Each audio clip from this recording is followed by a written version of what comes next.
Here we are at Herodium. This is the final resting place for Herod the Great. Herodium was a monumental construction project commissioned by Herod the Great around about 23 to 20 BC. What makes this site remarkable is that it's not just a fortress, but also where Herod had his tomb, one of the most impressive fortresses of the ancient world, designed not only for defense, but also as a display of power and prestige within the ancient world. Herodium is divided into two main sections. The bottom section, which has glorious bathhouses and gardens and a Roman-style theatre. The upper fortress is the second part of the complex, where Herod could command his kingdom as he looked over his kingdom with a panoramic view because of its strategic location. It was only 12 kilometres south of Jerusalem and 5 kilometres southeast of Bethlehem. It made for one of the most important strategic locations within his kingdom.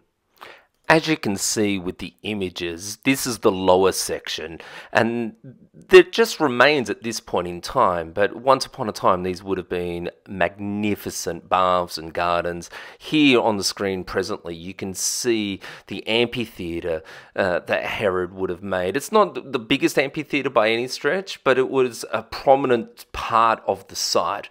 It was set in the side of the mountain, actually very close to the mausoleum.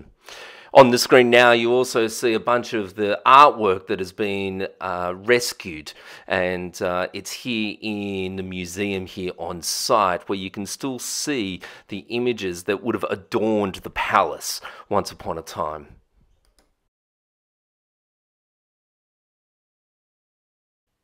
Built into the side of the mountain, what you can see on the screen now is essentially the remains of the burial site, the mausoleum where Herod was buried. It would have been set up nice and high, and it would have been able to be seen from all around the valley, all surrounding it, which was again a testimony to the personality of Herod, that he wanted everyone to know him. He wanted that everlasting image within the community at large. Now we find ourselves in the upper section of the complex. This is the palace where Herod would have lived and ruled over his kingdom. This is only one of a number of palaces that Herod was. Herod is famous because of the biblical and historical context that we find ourselves. Herod was the king of Judea, ruling from 37 BC until his death in about 4 BC. He was the king in that area, but Rome was the total authority. It's called a client king of Rome, meaning he was held in power in the region but under Roman authority. Herod's significance in the Bible comes mainly from his role in the New Testament, specifically the story of the birth of Jesus. He is infamously known for the massacre of the innocent children, an event recorded in the Gospel of Matthew, where, fearing the prophecy of a new king of the Jews, Herod ordered the killing of all male infants in Bethlehem. This act of cruelty has forever linked this man with tyranny and the way in which he ruled.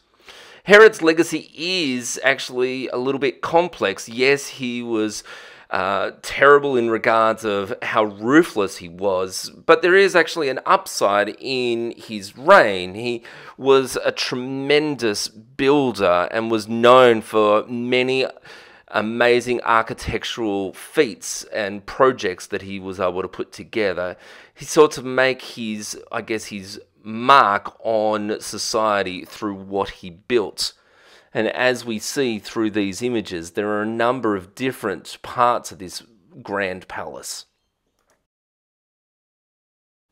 Herod the Great was one of the most prolific builders in the ancient world. His projects transformed Judea and left a mark on the landscape forever. He was responsible for constructing some of the most famous structures in all of Israel, including the expansion of the Second Temple in Jerusalem, making it one of the most magnificent structures in the ancient Near East. Herodium itself stands as a symbol of his architectural genius. He transformed this natural hill by constructing a fortress palace on top and then adding layers of earth to increase its height. Essentially, he created a man-made mountain. The tunnels beneath were part of an elaborate system Herod designed, possibly for emergency escape routes and also for water supply, showing his strategic mind and wanting to be able to always have the upper hand. Through his building projects, Herod not only displayed his power, but also sought to earn favour with Rome and leave behind a legacy of grandeur that would last forever. As you look through the images on the screen right now, you can see pictures of what the tunnel system looks like, and it is a massive system throughout the entire mountain.